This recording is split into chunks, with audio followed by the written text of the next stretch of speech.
Welcome to Luxurious Tales. If you love powerful stories, don't forget to like, share, and comment. Subscribe to Luxurious Tales and turn on the notification bell so you never miss a new tale. Listen closely. The story begins now. The rain came down in hard, impatient sheets the night Miles Hartwell first stepped into Maribel's diner, shaking water from his jacket and looking like a man who had been arguing with the world for too long. The bell above the door jingled, and Brielle Sloane looked up from behind the counter with a tired politeness she reserved for customers who might tip or might complain. She had flour on her fingers from rolling biscuit dough in the back. She baked when the kitchen was short-staffed because it calmed her nerves, because needing something into order made her feel like life could be fixed the same way. Miles took the far stool, the one under the cracked wall clock, and ordered black coffee like it was medicine. When Brielle slid the mug toward him, their hands brushed, and she noticed two things, a faint scar at his wrist, and the way he stared at the steam as if it carried a map out of his thoughts. He glanced at the little notebook by her register, her journal, half hidden under receipts, and asked, casually, "You write?" The question startled her, not because it was intrusive, but because it was gentle. Brielle gave a cautious nod and said she wrote to remember herself, to keep her dreams from being swallowed by shifts and bills. Miles, with a half-smile that didn't quite reach his eyes, admitted he ran long distances early in the morning just to hear his own breathing and believe he could still control something.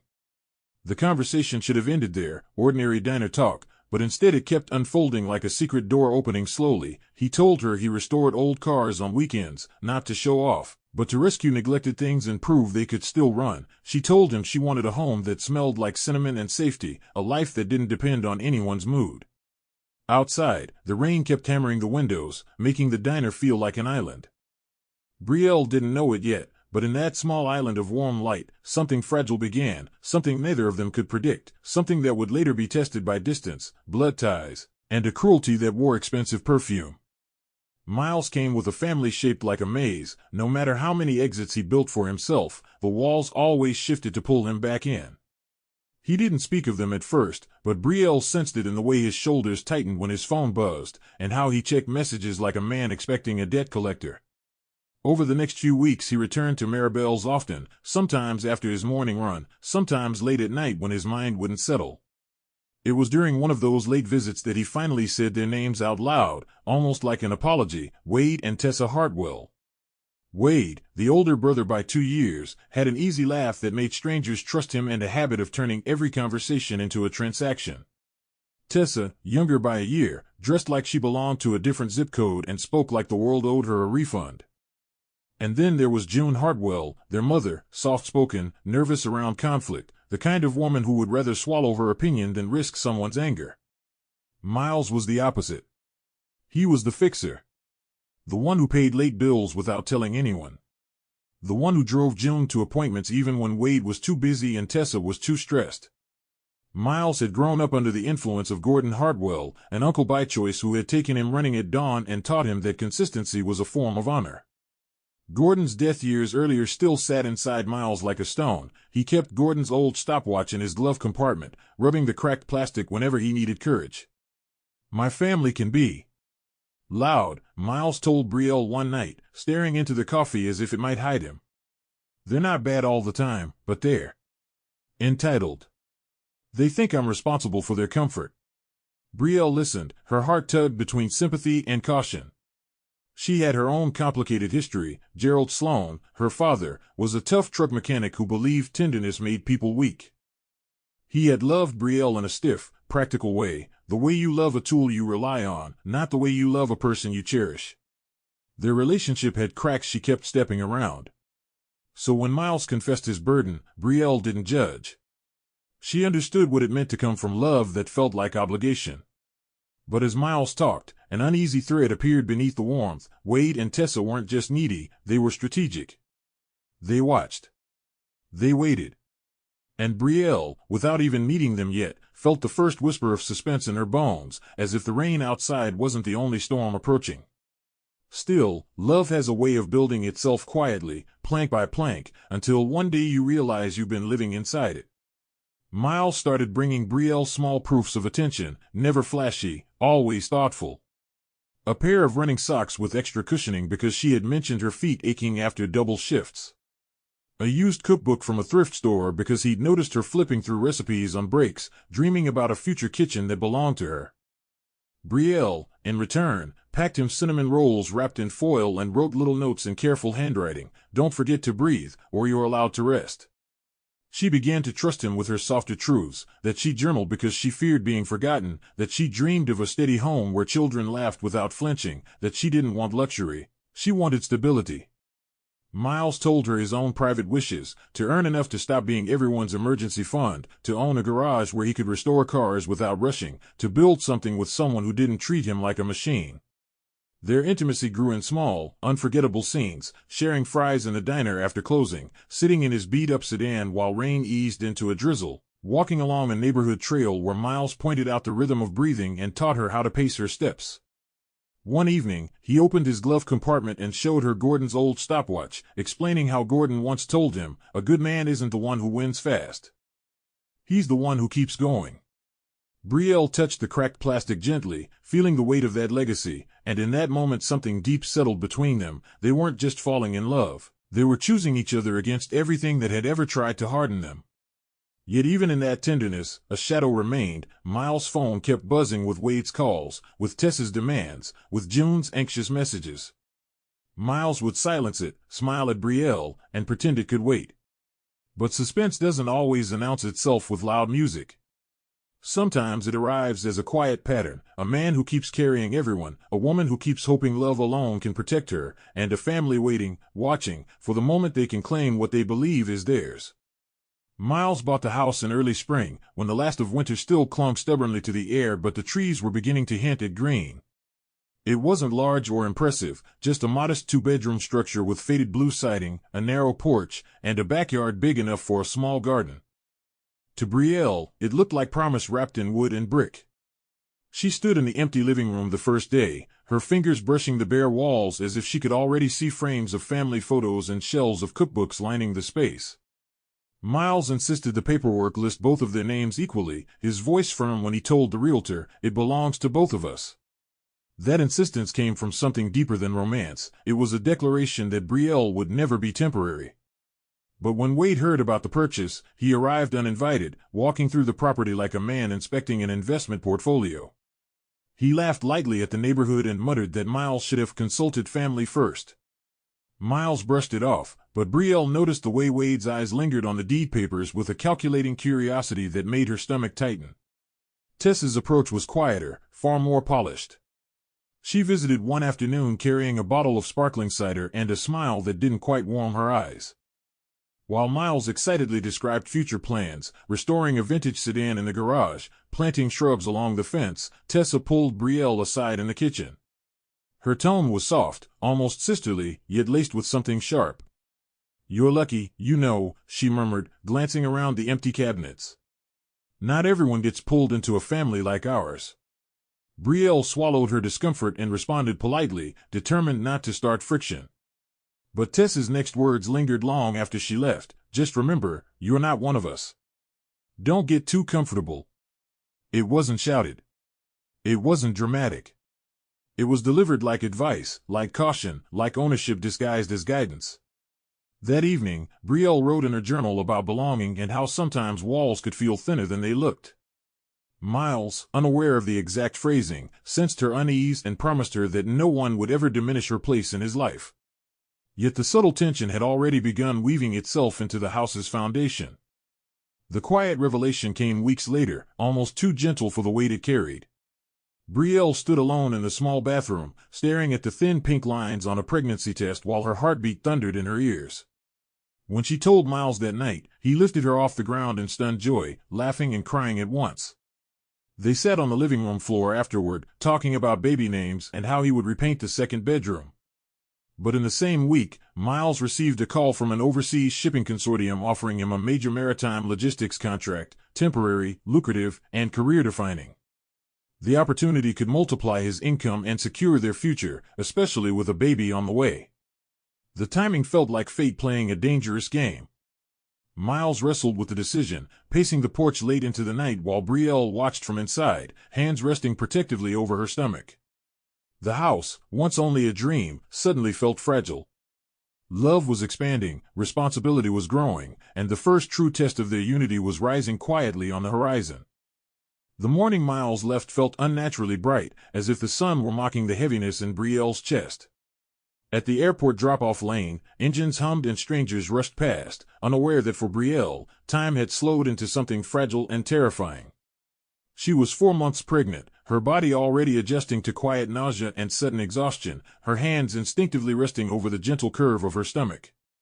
Miles knelt in front of her before security, pressing his forehead against hers and promising it would be temporary, 6 months, maybe less. "I'll come back before she even knows I was gone," he whispered, his voice tight with forced confidence. He spoke of the overseas maritime logistics contract like it was a bridge to stability, a necessary detour that would multiply his income and erase future worries. Brielle smiled bravely, but as he disappeared past the security gate, a strange tremor passed through her, an unexplainable fear that life was about to widen into something they could not easily close. Before boarding, Miles made one decision that would later echo louder than any mistake. Wade had insisted on meeting him the night before departure, presenting himself as the responsible older brother willing to hold things down. Over dinner, Wade spoke confidently about managing household bills, overseeing investments, and ensuring Brielle wouldn't have to stress while pregnant. Tessa sat beside him, nodding in calculated agreement, painting an image of family unity and shared responsibility. Wade suggested a limited power of attorney, just for convenience, to allow him to handle financial matters quickly if emergencies arose.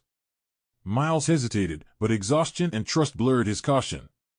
He signed the documents after glancing through them too quickly, convinced that blood was thicker than paperwork.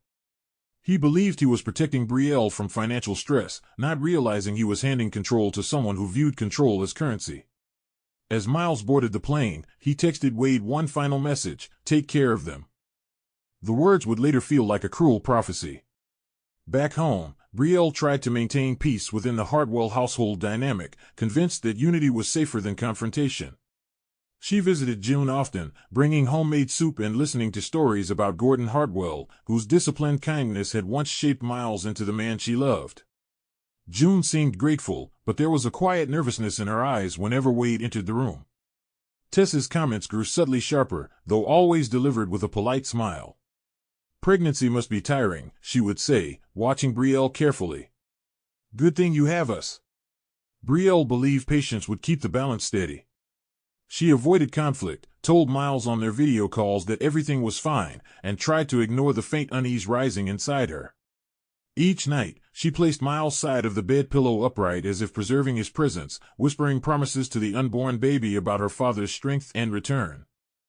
But beneath that hopeful routine, invisible shifts were already happening, documents being reviewed, accounts being accessed, quiet permissions expanding beyond what Miles had imagined. And somewhere across an ocean, as he stared out at endless water from the deck of a cargo vessel, Miles felt a flicker of doubt he could not name. The ocean was not the romantic blue Miles had once imagined in postcards. It was steel gray, restless, and indifferent. From the deck of the cargo vessel docked along a sprawling European port, he spent long hours reviewing manifests, renegotiating compliance terms, and cross-checking procurement contracts under harsh fluorescent lights. His position as a logistics and maritime operations specialist demanded precision. A single overlooked clause could cost millions.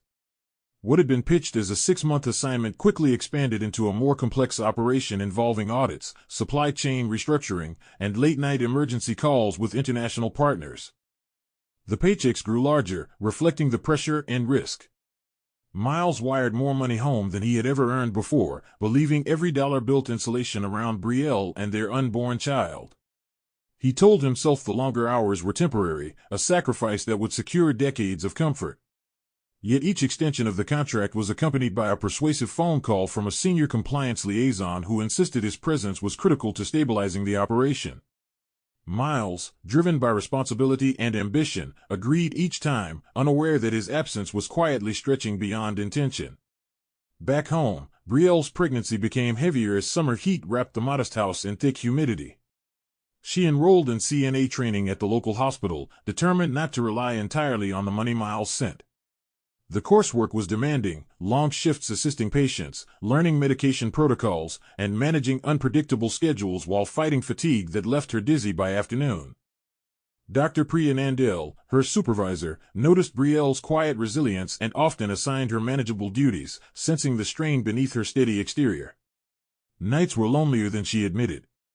Video calls with Miles were brief due to time differences and his relentless workload.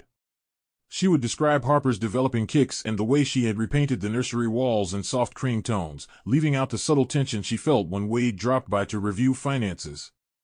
Wade had begun asking detailed questions about household spending, framing them as protective oversight. Brielle brushed aside her discomfort, telling herself that family involvement was practical. But even as she folded baby clothes and updated her journal, she felt the balance shifting slightly, like a floorboard loosening under weight. Meanwhile, Wade and Tessa adapted swiftly to the increased financial flow. Wade began consolidating accounts under the authority granted to him, transferring funds in structured patterns he claimed were investment adjustments. Tessa accompanied him to upscale boutiques and curated social events, introducing herself as the sister of a rising international operations consultant. Their lifestyle began to evolve subtly: new furniture, discreet luxury purchases, and memberships in private clubs, all justified as networking tools to elevate the Hartwell name. June watched these changes quietly, her frail posture betraying a discomfort she rarely voiced. She sensed the growing imbalance but lacked the strength to confront her children. Across the ocean, Miles worked longer shifts, trusting that his growing saltwater paychecks were protecting his family. What he could not see was that every extension of his contract tightened a web he did not know existed, and every additional wire transfer strengthened hands that were beginning to close around more than he had ever intended to give. Harper Hartwell entered the world on a wind-shaken autumn night, when the hospital corridors smelled faintly of antiseptic and rain-soaked coats. Brielle had labored for hours, gripping the bed rails while nurses moved around her with calm efficiency. Dr. Priya Nandel remained steady and reassuring, her voice cutting through Brielle's fear like a soft anchor. Miles was on the other side of the world, trapped in a time zone that turned every contraction into a delayed message. When Harper's first cry pierced the room, sharp, determined, alive, Brielle wept not only from relief but from a fierce, aching loneliness. She held her daughter against her chest and whispered stories about her father, about how he ran at sunrise and believed in finishing every race he started. A nurse offered to video call Miles, but connection delays and signal interference turned the moment into frozen screens and broken audio. Still, Miles saw enough, Harper's tiny fist curling around Brielle's finger, and he broke down in a quiet office thousands of miles away, promising through tears that he would make everything worth it. Wade and Tessa arrived at the hospital the next day carrying an oversized bouquet and exaggerated smiles. Wade spoke loudly about family unity, telling nurses he would handle everything financially, while Tessa snapped photos that she quickly uploaded to social media with polished captions about welcoming a Hartwell heir. Brielle, exhausted and vulnerable, tried to interpret their enthusiasm as kindness. Yet beneath the surface, something subtle began shifting. Wade asked detailed questions about medical bills and insurance reimbursements, insisting he manage them to reduce stress. Tessa commented casually on how expensive children were and how fortunate Brielle was to have family support. When Brielle was discharged, Wade drove her home in his sleek car, but instead of warmth, she felt watched. He insisted on reviewing monthly household expenses, suggesting that with Harper's arrival, spending needed tightening. Brielle agreed reluctantly, not wanting conflict while still recovering. She convinced herself that cooperation would keep peace intact. After all, Miles trusted Wade. That trust became her shield, even as faint cracks appeared along its surface. Days later, Unia Park, Brielle's best friend from childhood who now worked at a credit union, called her quietly. Unia's tone was hesitant, professional yet concerned. She had noticed unusual transfers and structured deposits linked to Miles' accounts, large sums moved in patterns that didn't align with normal household expenses. It might be nothing, Unia said carefully, but it looks layered. Brielle, rocking Harper gently in the dim nursery, dismissed the concern at first. Wade was managing finances, she explained. He had legal authority and investment plans. Unia didn't push harder, but her warning lingered like an echo. That night, as Brielle fed Harper by soft lamplight, she scrolled through online banking summaries, noticing how quickly numbers rose and fell without clear explanations. She told herself it was complex overseas income, complicated by currency exchanges and investments. Yet unease crept into her chest. Across the ocean, Miles worked overtime shifts, unaware that his daughter's first cry had marked not only a beginning but also the quiet expansion of something darker, money moving through invisible channels, authority growing beyond intention, and loyalty beginning to thin like worn fabric stretched too far. The changes inside the house began subtly, almost attractively, as if improvement itself were a gift. Wade hired contractors without consulting Brielle, replacing the modest living room furniture with sleek, expensive pieces that looked more decorative than comfortable. He claimed it was time the Hartwell name reflected success, especially with Miles earning overseas at such a high level. The old wooden dining table, where Brielle once imagined family dinners, was removed and replaced with polished glass that showed every fingerprint. Tessa arrived frequently, walking through rooms with assessing eyes, rearranging decor and suggesting color schemes that made the house feel less like a home and more like a showroom. When Brielle protested gently that she preferred simplicity, Wade reminded her that he was handling finances and investments while Miles was away. "Trust me," he said smoothly, "I know what's best for the family." The phrase repeated itself so often it began sounding like a verdict rather than reassurance. Slowly, decisions stopped being shared and started being announced. Tessa's cruelty was more refined than Wade's control. She didn't shout, she performed. One evening, she invited a small group of acquaintances over, people Brielle didn't know, dressed in sharp outfits and speaking in quick, polished tones about markets and opportunities. Brielle had just finished feeding Harper and was wearing a simple sweater dusted with flour from baking bread. Tessa introduced her with a thin smile. "This is Brielle, Miles' wife. She's lucky to be housed so well." The word lucky hung in the air like a stain. Laughter followed, subtle but cutting. Brielle's cheeks burned, yet she swallowed her response, unwilling to create a scene. Wade chimed in with stories of how he was restructuring finances to maximize returns, speaking as though the house were an asset rather than a sanctuary. Later that night, alone in the nursery, Brielle held Harper close and whispered that dignity was something no one could repossess. But she felt it slipping, piece by piece, replaced by a growing awareness that the house now operated on someone else's terms. Miles called that same evening from a windlashed port, his voice tired but warm. He described compliance reviews that had extended his contract further, explaining that the overseas liaison insisted his expertise was essential. The pay had increased again, and he felt proud. He believed he was fortifying their future. Brielle listened, forcing steadiness into her tone, omitting the humiliation she had endured only hours earlier. She told him about Harper's first attempt at rolling over and how the new couch was nice. Miles sensed something restrained in her voice but attributed it to exhaustion. After the call ended, he stood on the deck staring at dark waves crashing against steel, unaware that every dollar he wired home strengthened the control Wade wielded. In the quiet nursery, Brielle realized that comfort without autonomy felt like confinement. The house, once a symbol of shared promise, had transformed into a soft cage, beautiful, furnished, and quietly restrictive. And though no locks were visible, Brielle began to feel them tightening around her. The shift from discomfort to deprivation happened gradually, almost invisibly. It began with small remarks from Wade about tightening budgets due to market fluctuations, even though Miles' overseas income had increased. Grocery receipts were questioned, and Brielle found herself explaining why baby formula cost what it did. Wade insisted on handling all bill payments directly, leaving Brielle with limited cash that barely covered essentials. Tessa would open the refrigerator and comment on excess, suggesting that simplicity built character. Soon, pantry shelves grew thinner, and Brielle began stretching meals creatively, turning leftover vegetables into soups, baking bread to avoid buying more. Harper's needs always came first. Brielle skipped meals quietly so her daughter wouldn't go without. It wasn't open starvation, but it was control disguised as discipline. The hunger was not only physical, it was emotional, the slow eroding of independence. Brielle began to feel as though she needed permission to exist inside her own home, a realization that settled heavily in her chest. Balancing CNA shifts while raising an infant became exhausting under this tightening grip. Brielle worked evening rotations, assisting elderly patients with careful hands while her mind raced with worry about Harper at home. She would return late at night to find Tessa complaining about babysitting, even though she had volunteered earlier with exaggerated generosity. Harper developed a mild fever 1 week, and Brielle stayed up for 2 nights cooling her forehead with damp cloths, praying it wouldn't escalate.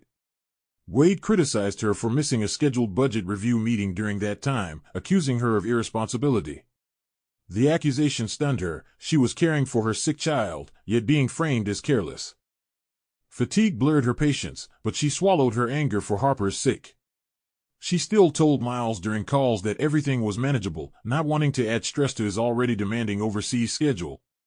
Inside, however, she felt herself fraying, stretched between motherhood, work, and silent humiliation. Patrice Sloan, Brielle's aunt, sensed something was wrong and stopped by one afternoon with homemade stew and warm bread. Patrice had always been practical and steady, the opposite of Gerald Sloan's stern rigidity. She hugged Brielle tightly, noticing the weight loss and the tension beneath her forced smiles. Wade intercepted the visit quickly, his tone polite but firm as he suggested that outsiders complicate family finances. He implied that Patrice's generosity might create dependency, subtly pressuring Brielle to distance herself. Patrice left reluctantly, whispering to Brielle that help was never shameful. After she drove away, Wade warned Brielle that outside interference could jeopardize their financial plans. The message was clear: isolation was necessary. That evening, as Brielle prepared a modest dinner and divided portions carefully, she realized the first hunger was not about food alone. It was about power, about being diminished until gratitude replaced dignity. And somewhere deep inside, a quiet resolve began forming. She would endure, but she would also remember. The invitation cards were printed in thick cream cardstock embossed with the Hartwell name in gold, as though lineage itself had become a brand. Wade announced the gathering as a celebration of international success, claiming it would elevate their family's profile within influential circles. Brielle learned about the party only days before it happened, when delivery trucks began unloading rented lighting fixtures and decorative installations onto the lawn. The backyard of the modest blue house transformed into a glittering venue lined with catered tables and valet service. Brielle stood by the nursery window, holding Harper, watching strangers in tailored outfits arrive in sleek vehicles. Every decoration, every glass of imported sparkling water, every luxury rental was funded by money Miles believed was building their shared future. Wade moved through the crowd confidently, introducing himself as the financial strategist behind the Hartwell expansion. Tessa shimmered in a designer gown, speaking in polished tones about investments and global positioning. Brielle's role was reduced to background presence, visible, but unacknowledged. Roxbury Rox Lennox arrived late, drawing attention the way a practiced performer commands a stage without trying. He was a nightclub promoter with sharp instincts and a network of wealthy acquaintances, and Wade greeted him with a handshake that lasted just a fraction too long. Rox spoke casually about leveraging assets and creating opportunities that moved quietly under the radar. The phrase lingered in Brielle's ears as she served trays of appetizers she hadn't chosen and didn't approve. Tessa whispered exaggerated stories about Miles' overseas importance, embellishing his role until it sounded larger than truth. When a guest asked Brielle how she felt about her husband's rising status, she smiled tightly and said she was proud. But pride felt hollow when she noticed how decisions were being made in her name without her voice. Harper stirred in her arms as laughter echoed across the yard. Brielle felt like a spectator at an event staged on the bones of her own home. Across the street, Evelyn Dorsey watched from behind lace curtains in her living room. An older widow with sharp perception and a habit of documenting neighborhood disturbances, she found the sudden extravagance unsettling. She had lived there long enough to recognize when something did not match its setting. Quietly, she used her phone to record snippets of the celebration: cars arriving, Wade boasting about funds, Rox mentioning offshore movements. She wasn't certain what she had captured, but instinct told her it might matter someday.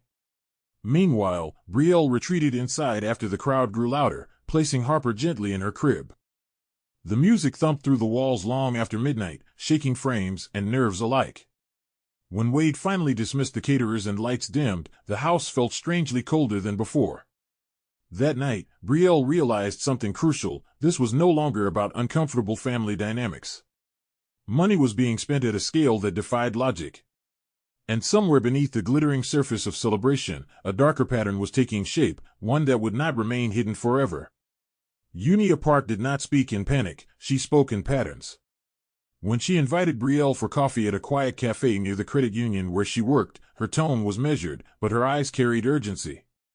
She spread a small notepad between them, not official documents, just handwritten summaries of transaction activity she had noticed while processing routine internal reviews. Structured deposits. Layered transfers. Funds moving in precise increments just below reporting thresholds. It looks intentional, Unia said softly, careful not to accuse directly. These aren't random expenses. It's choreography. Brielle felt her chest tighten as she scanned the figures. She had trusted that Wade's financial management was protective oversight. Instead, the pattern suggested complexity, movements that didn't align with mortgage payments, utilities, or medical bills. Unia explained how money laundering often disguised itself in repetition and misdirection. Brielle's instinct was to defend her family by marriage, but doubt now had data behind it. She left the cafe with a quiet storm inside her, realizing that ignorance was no longer possible. That evening, Brielle began her own quiet documentation. She printed online banking summaries when Wade wasn't home and saved screenshots of messages where he referenced investment funnels and temporary reallocations. She purchased a small notebook and recorded dates, amounts, and conversations in meticulous handwriting, then slid the notebook under her mattress for safekeeping. The secrecy made her pulse race. She had never hidden anything from Miles before. But telling him prematurely without proof could fracture trust across continents. Wade's behavior had shifted subtly. He asked fewer questions about Harper and more about whether Brielle had accessed certain accounts. Tessa grew sharper in tone, reminding Brielle that financial decisions were beyond her expertise. The house felt like it contained invisible cameras, though none existed. Every step Brielle took toward knowledge increased her vulnerability. She had no legal authority to confront Wade directly. The power of attorney Miles' sign placed control squarely in Wade's hands. Still, Brielle refused to remain passive. If something darker was unfolding, she would at least be prepared to expose it. Across the ocean, Miles faced a crisis of his own. During a late-night compliance inspection aboard a docked vessel, a container mishandling incident triggered an emergency evacuation. Miles narrowly avoided serious injury when equipment shifted unexpectedly under wet conditions. The close call shook him deeply. For the first time since accepting the extended contract, he felt mortality press sharply against his confidence. Sitting alone afterward in a quiet office overlooking the harbor, he stared at the city lights reflecting off restless water and wondered what he was missing at home. His overseas liaison insisted the project required his continued oversight and praised his leadership under pressure. Yet something in Miles' gut began to resist the constant extensions. He started calculating timelines, imagining Harper learning to walk without him present. For the first time, the idea of returning early entered his thoughts not as weakness but as necessity. He didn't yet know about ledgers hidden under mattresses or deposits structured with intent. But the near accident planted a seed, a sense that life was too fragile to outsource trust indefinitely. June Hartwell had always spoken in careful tones, as though every word required permission. Her health had been delicate for years, high blood pressure, persistent fatigue, and a tendency to dismiss her own discomfort. But as Wade's authority expanded within the household, June's decline became more visible. She would sit at the kitchen table staring at unpaid medical notices that Wade assured her were handled. Her medication schedule became inconsistent, not because Brielle neglected it, but because Wade controlled pharmacy payments and delayed refills under the guise of financial optimization. Brielle noticed June's trembling hands and pale complexion, quietly adjusting meal portions to ensure she ate enough. When Brielle suggested scheduling an independent consultation, Wade intervened sharply, claiming that additional appointments were unnecessary expenses. June would nod weakly, avoiding eye contact. The atmosphere in the house thickened with unspoken tension. Brielle realized that control was no longer limited to budgets, it extended to health, movement, and voice. The home felt increasingly like a territory governed by Wade's decisions, with June reduced to a fragile occupant rather than a matriarch. Brielle found herself carrying dual responsibilities, motherhood and caretaking, while Tessa maintained a lifestyle that seemed untouched by constraint. Tessa often left early for brunches or evening social gatherings, her wardrobe evolving into unmistakable luxury. When guests visited, she presented herself as the polished Hartwell daughter, carefully omitting any reference to Brielle's contributions to the household. Meanwhile, Brielle managed June's doctor communications, cooked meals from stretched ingredients, and completed exhausting CNA shifts at the hospital. Sleep became fragmented, Harper's night cries blended with June's coughing spells. One evening, after Brielle returned from a double shift, she found Wade scolding her for leaving the living room untidy. The criticism landed with absurd cruelty. She had spent the day assisting patients who needed dignity in their most vulnerable moments, only to be reprimanded for not aligning throw pillows correctly. Brielle swallowed her response, recognizing that confrontation without leverage would only escalate control. Yet each insult layered itself into a growing internal record she refused to forget. It was Deacon Voss who first sensed that something was off beyond surface discomfort. A childhood friend of Miles and now a firefighter in the same town, Deacon stopped by unexpectedly after spotting Brielle trudging through snow with grocery bags balanced awkwardly while holding Harper's hand. The sight unsettled him. Miles had described overseas success and financial growth during their occasional calls, yet Brielle appeared thinner and more strained than before. Deacon offered to carry the bags, observing the nearly empty pantry and the tension in her posture. He didn't press aggressively, but his questions were steady. Brielle deflected gently, unwilling to expose family fractures without proof. Deacon left with quiet concern etched into his expression. Later that night, he sent Miles a casual message checking in, mentioning that Brielle seemed overwhelmed. Miles responded quickly, confused but dismissive, attributing stress to new motherhood. Deacon accepted the explanation outwardly, yet something in his instincts told him to watch more closely. And while snow gathered silently along the sidewalks outside, the internal collapse within the Hartwell household continued, quiet, controlled, and dangerously overlooked. The humiliation unfolded under the warm glow of chandelier lights during what Wade labeled a family appreciation dinner. He had invited a curated mix of acquaintances and extended relatives, presenting it as a celebration of shared success. Brielle spent the afternoon preparing dishes from scratch, her hands moving steadily despite the knot in her stomach. Harper sat in a high chair near the kitchen doorway, watching her mother with wide eyes. When guests arrived, Tessa greeted them with polished enthusiasm, recounting Miles' overseas achievements as though she had orchestrated them personally. As conversations grew louder, someone asked casually how Brielle adjusted to marrying into ambition. Tessa laughed softly before Brielle could answer. "She's fortunate," Tessa said with a dismissive wave. "She didn't come with much, but we've refined her." Wade chuckled openly, raising his glass as if the comment were harmless humor. The laughter that followed did not sound accidental. Brielle felt heat crawl up her neck as the words settled like a verdict: nothing. Reduced, evaluated, dismissed. She stood still, holding her dignity tightly while the room blurred around her. For the first time since Miles left, Brielle did not remain silent. She set down the serving tray carefully and faced Tessa, her voice steady but unmistakably firm. "I came with integrity," she said quietly. "And I built this home with your brother." The room shifted uncomfortably, the polished atmosphere cracked. Wade's smile disappeared, replaced by a cold sharpness. "Watch your tone," he warned, reminding her subtly that finances were under his control. The exchange ended quickly, but its impact was irreversible. The following morning, Wade informed Brielle that discretionary household funds would be further restricted due to unnecessary tension. Credit card limits were reduced. Access codes changed. Brielle discovered she could no longer make even minor purchases without Wade's approval. The retaliation was swift and strategic. It wasn't physical violence, it was systemic tightening. Wade ensured she felt the consequence of asserting herself. The house, once a shared promise, had fully transformed into a domain of calculated dominance. That night, Brielle sat alone in Harper's dim nursery, staring at the journal she had kept hidden.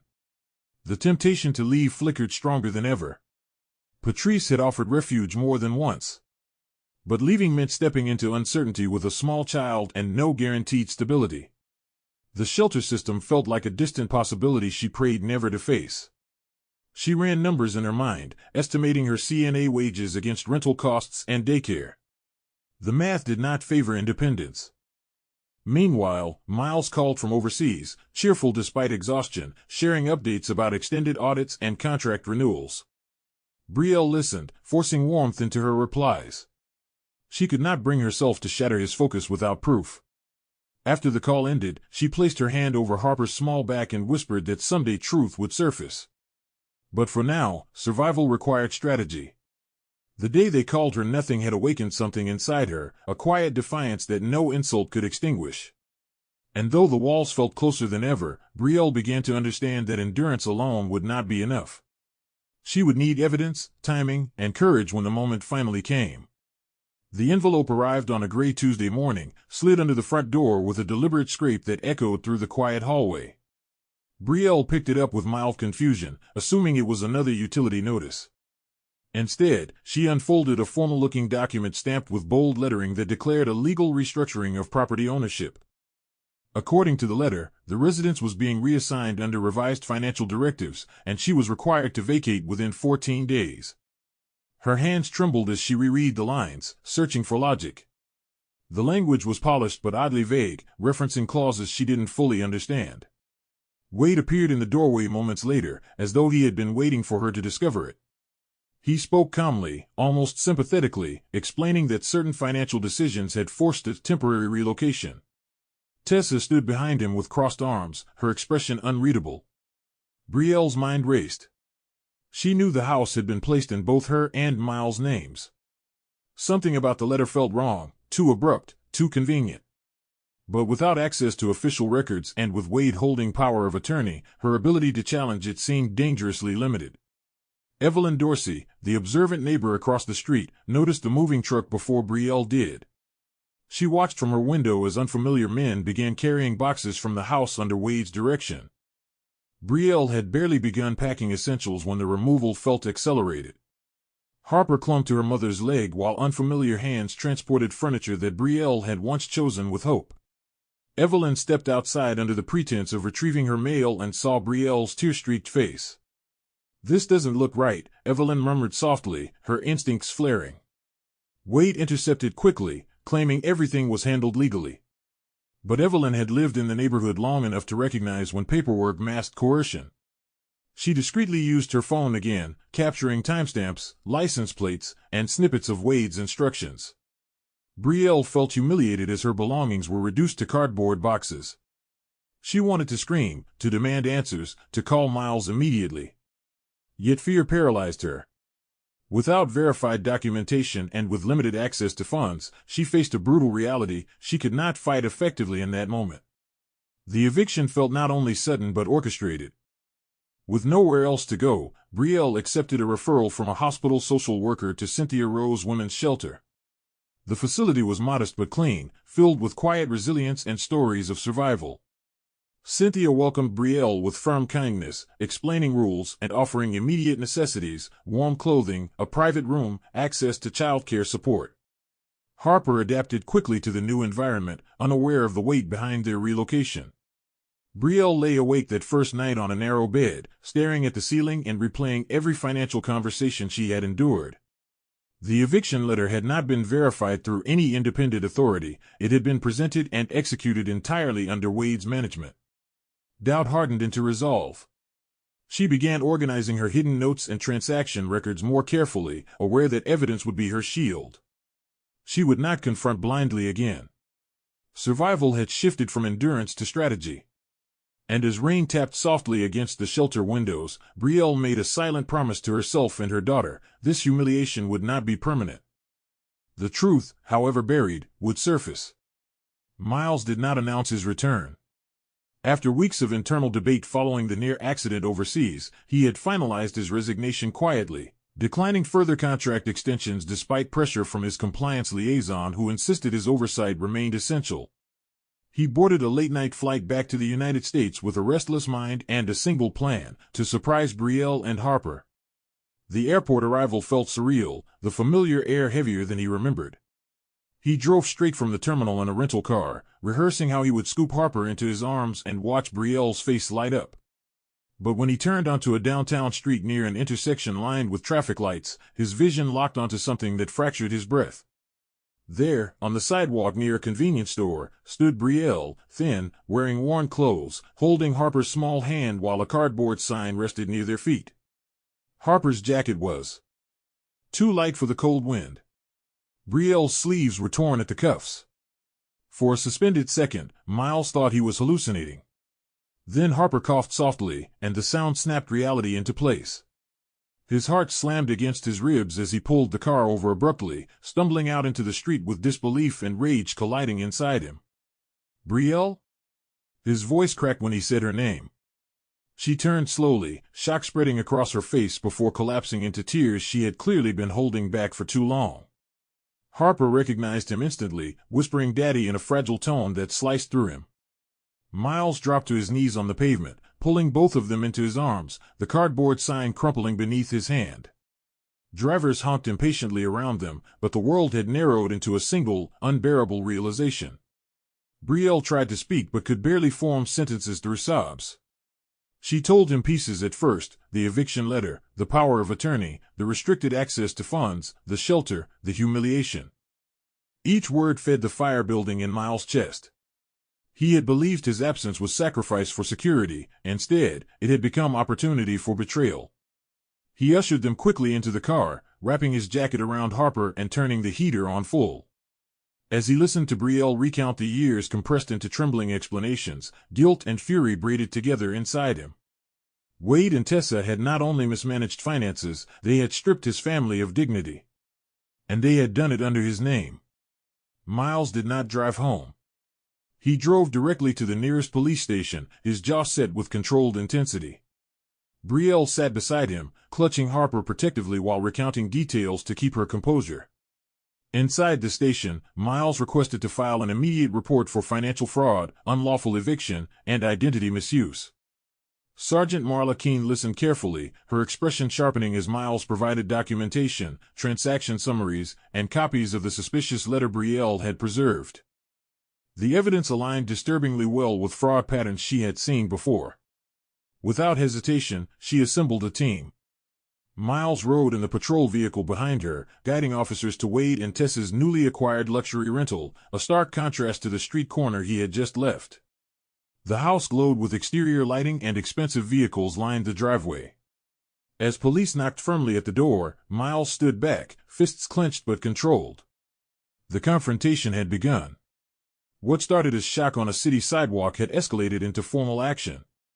And for the first time in years, Miles was no longer overseas watching from a distance. He was present, and the reckoning had arrived. The luxury rental stood in sharp contrast to the modest home Miles had once purchased with careful pride. Tall glass windows reflected flashing police lights as Sergeant Marla Keene approached the entrance with controlled authority. Wade opened the door halfway, wearing a tailored jacket and an expression of rehearsed confusion. Tessa appeared behind him moments later, her posture rigid but defiant. When officers stepped inside with warrants authorizing preliminary financial review and identity misuse investigation, Wade's charm sharpened into performance. He insisted there had been misunderstandings, claiming all financial adjustments were legal under the power of attorney. Tessa threatened lawsuits, suggesting harassment and reputational damage. But inside the living room, designer furniture gleamed under expensive chandeliers, and luxury watches rested openly on a marble table. The environment did not match the narrative of temporary financial restructuring. Miles stood silently behind the officers, absorbing the scale of indulgence. The money he had wired for stability had illuminated a mansion he had never entered before. As officers conducted a systematic sweep, irregularities surfaced quickly. Filing cabinets contained folders labeled with shell company names unfamiliar to Miles. Bank statements revealed layered deposits routed through multiple domestic accounts before settling into high-value asset purchases. Tessa attempted to block access to a locked office space, but officers insisted. Inside, beneath polished shelving, they discovered a hidden wall safe secured behind framed artwork. The contents were more troubling than Miles expected: multiple passports linked to financial entities, prepaid debit cards, and a ledger referencing offshore movement patterns. Sergeant Keene exchanged a knowing glance with her team. This exceeded sibling greed. It hinted at coordinated structuring designed to avoid regulatory detection. Wade's tone shifted from confident to defensive. He accused Miles of overreacting and claimed business partnerships justified the financial architecture. But Miles recognized something chilling. His own signature appeared on documents authorizing transactions he had never personally reviewed. His identity had become a vehicle. And someone had been driving it deliberately. As evidence bags filled and officers escorted Wade and Tessa outside for formal questioning, Miles felt less vindication than unease. The scale of documentation suggested planning that extended beyond opportunistic theft. Wade's operations required guidance, someone experienced in compliance loopholes and international routing. Brielle watched quietly from the patrol vehicle across the street, holding Harper close as she saw Tessa's composure fracture into visible panic. Neighbors emerged from nearby houses, murmuring as law enforcement vehicles illuminated the night. Sergeant Keene informed Miles that forensic accountants would need to examine the financial trail thoroughly. The case was expanding rapidly. Wade and Tessa were not simply reckless spenders, they were participants in something structured and methodical. As officers transported them for formal processing, Miles stared at the mansion's exterior lights, suddenly aware that those lights were fueled by more than greed. They were fueled by strategy. And strategy implied collaboration. The question forming in his mind was no longer whether his siblings had betrayed him. It was who had helped them do it.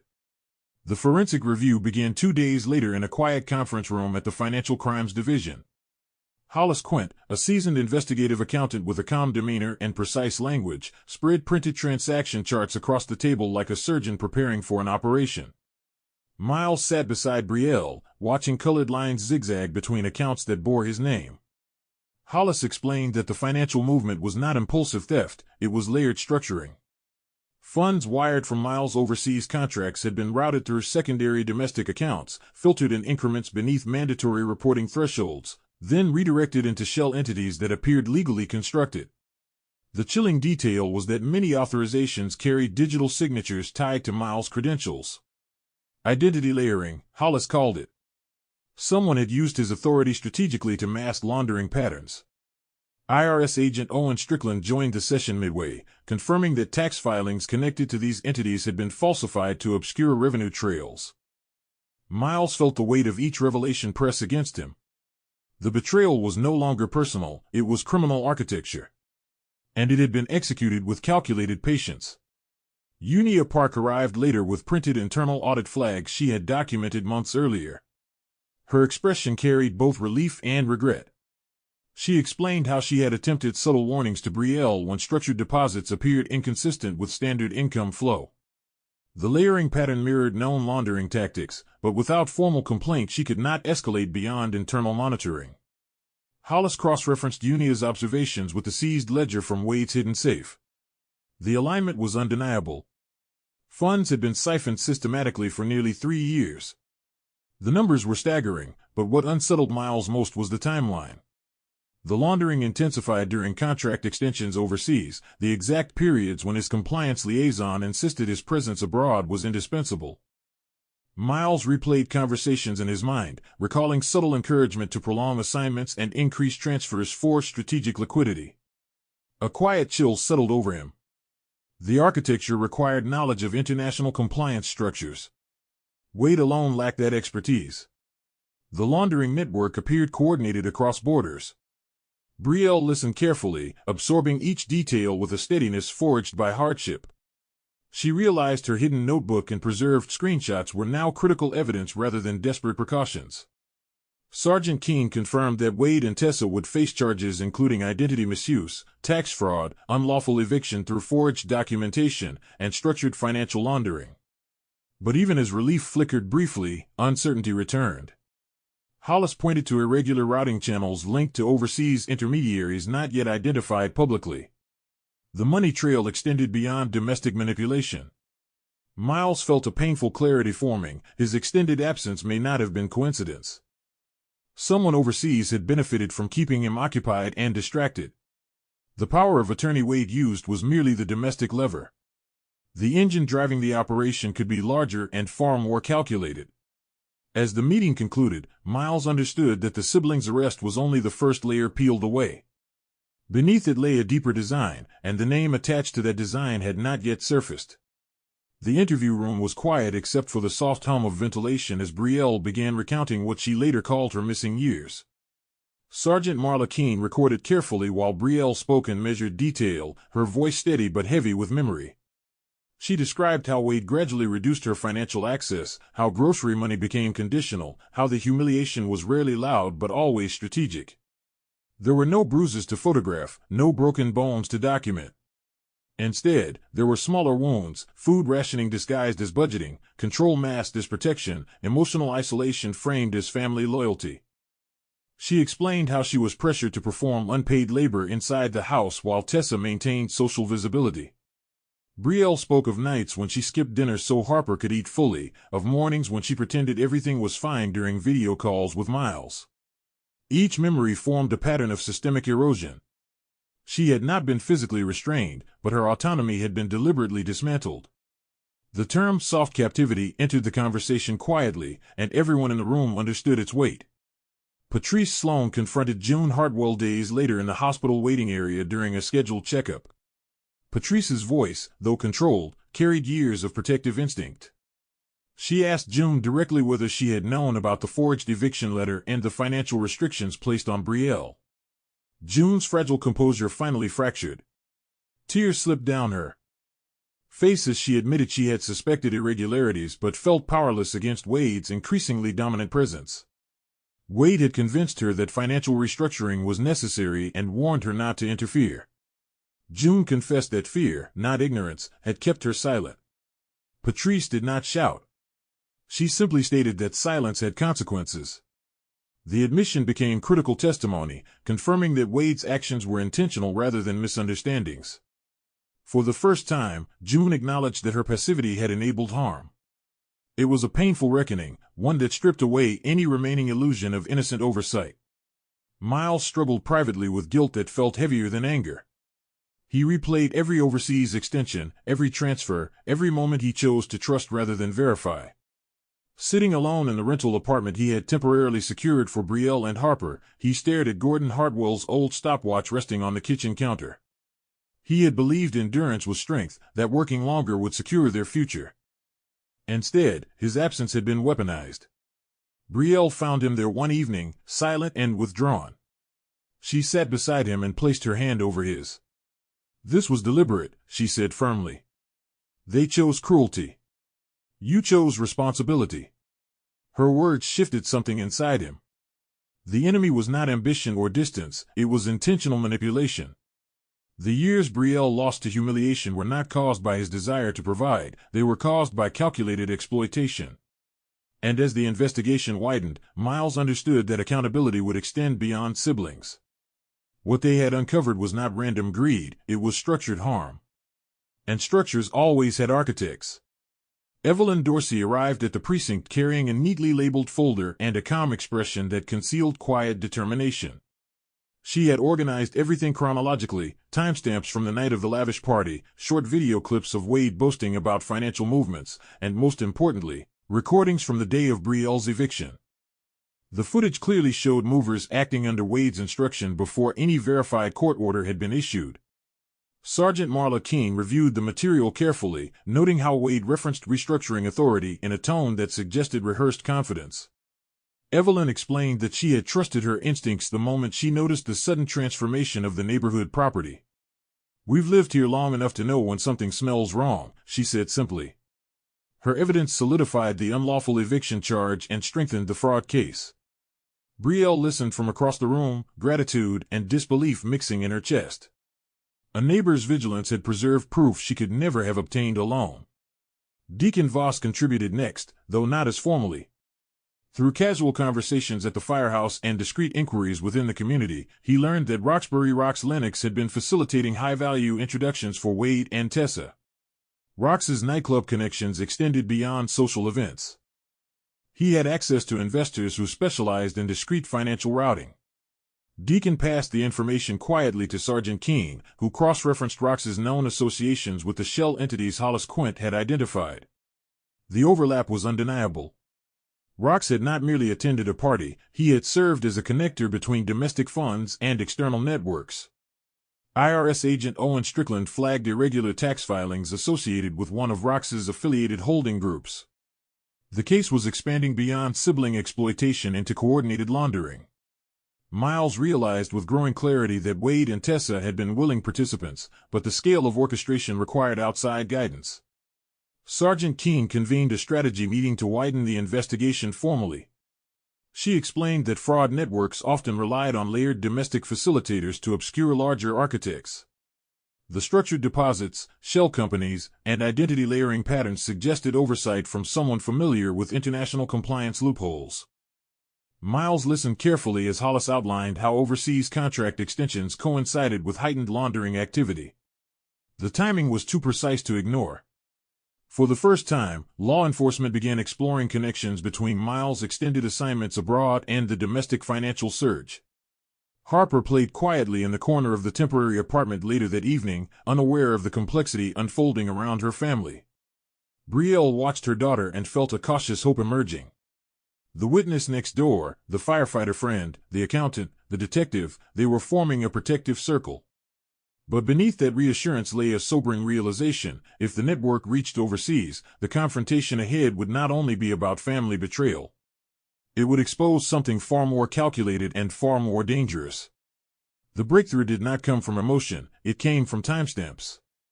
Hollis Quint overlaid Miles' overseas contract extensions with the laundering spikes highlighted in the domestic accounts.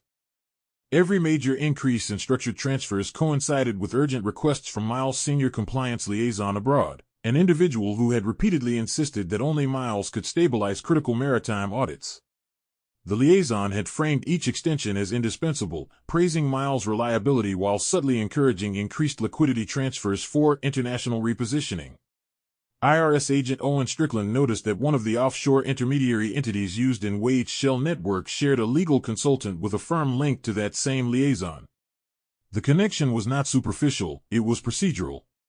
The laundering funnel had two ends, Wade and Tessa domestically, and a compliance authority overseas who understood regulatory blind spots intimately. The realization struck Miles with a disorienting force. His absence had not merely been convenient, it had been engineered. The more indispensable he felt abroad, the more insulated the domestic siphoning became. Sergeant Marla King coordinated with federal counterparts to review communications between Miles and his overseas superior.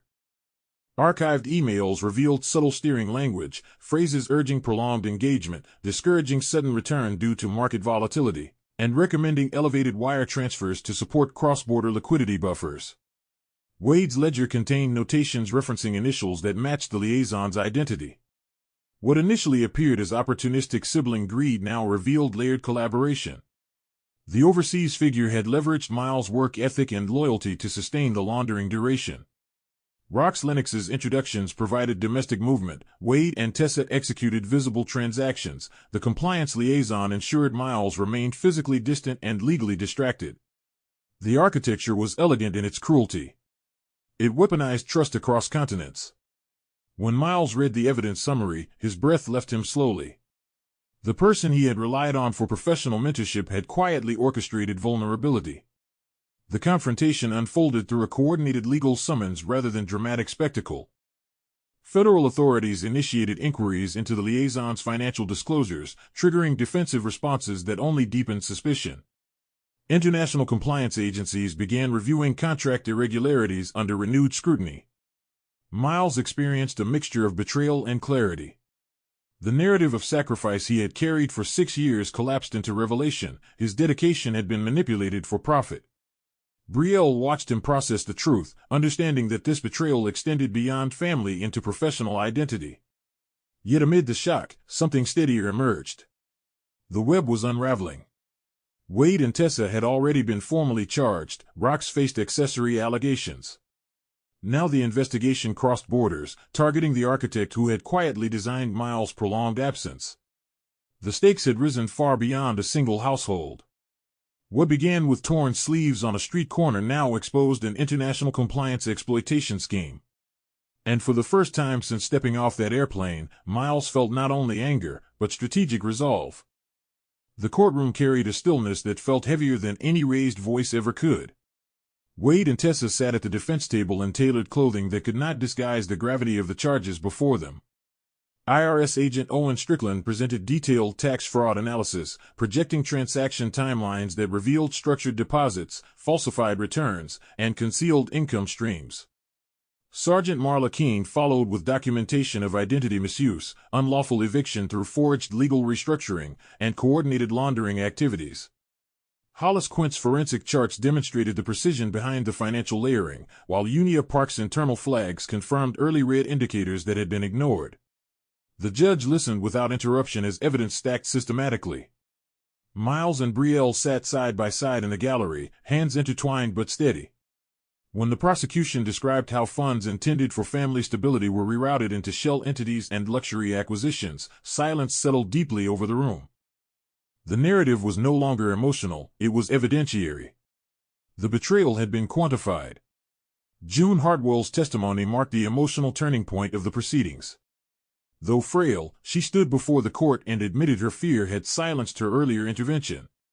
She acknowledged that Wade had discouraged scrutiny and that Tessa had knowingly participated in financial manipulation.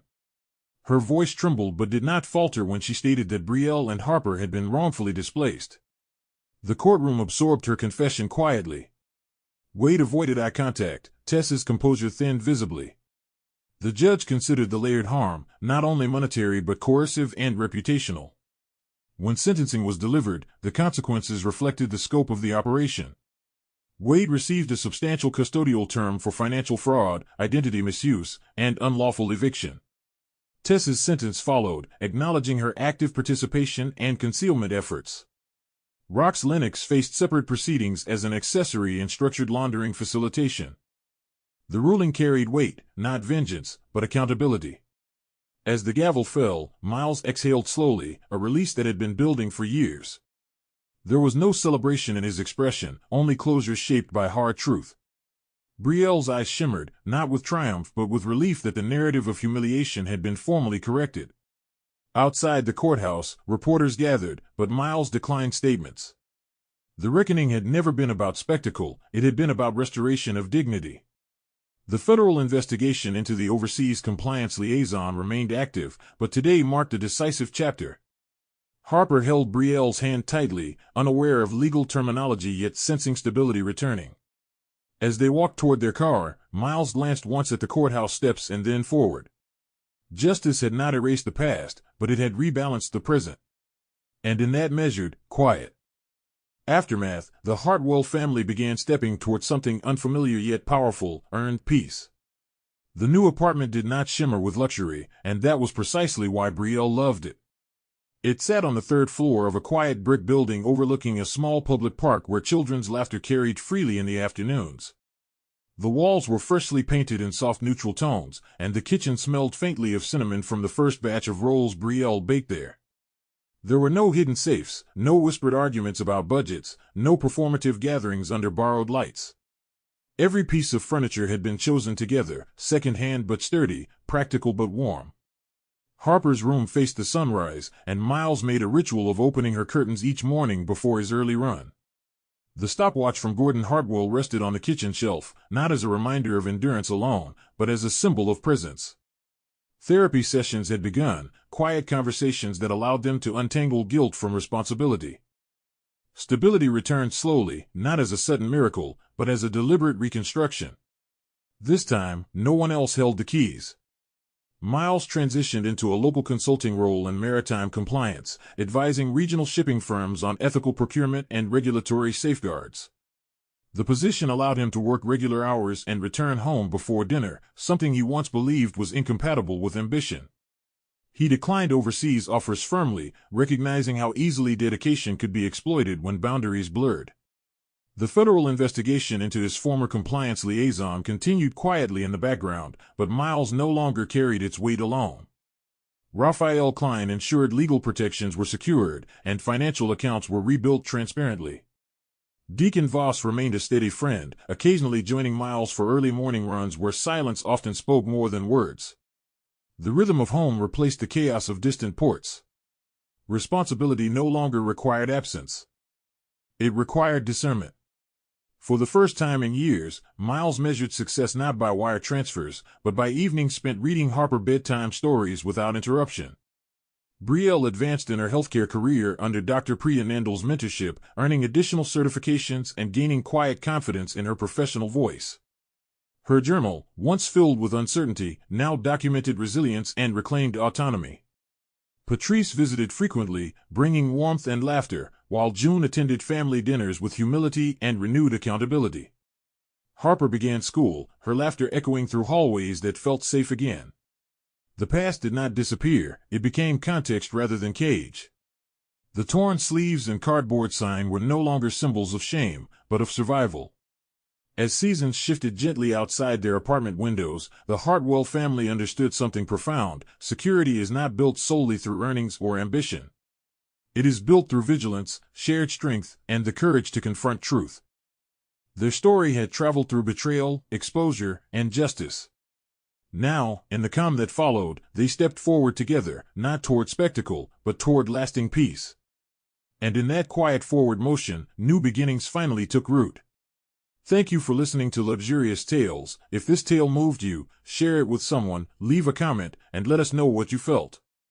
Don't forget to like, subscribe, and turn on the notification bell so you never miss a new story. Until next time.